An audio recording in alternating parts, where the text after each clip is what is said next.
Arestado ng mga pulis sa Isabela ang top 1 most wanted person sa lalawigan sa ikinasang operasyon ng mga otoridad. Patrolman Wendy Rumbawa, ibalita mo. Ang bagsak ng tinaguriang top 1 most wanted person sa probinsya ng Isabela matapos ang matagumpay na operasyon na isinagawa ng Isabela Cops sa Barangay Rangayan, City of Ilagan, Isabela kahapon ika-6 ng Oktubre ngayong taon. Kinilala ang suspect na si alias Berto, 41 anyos, may asawa at residente ng Cordon, Isabela.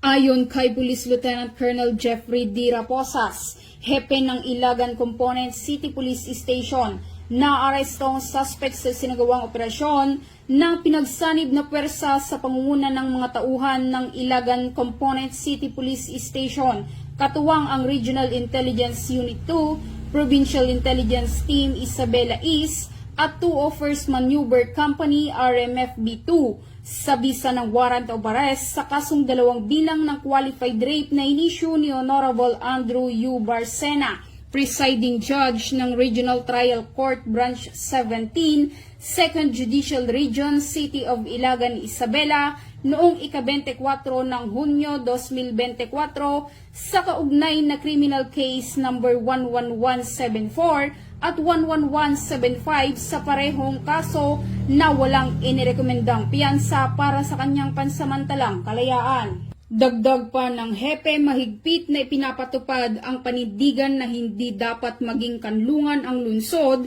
para sa mga kriminal na nagtatago sa batas.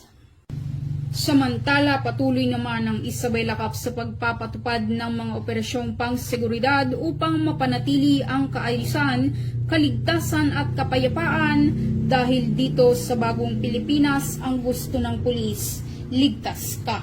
Mula dito sa Lambak ng Cagayan, ako ang inyong Police News Network Correspondent, Patrolwoman Wendy Rumbawa, alagad ng batas, tagataguyod ng balitang pulis.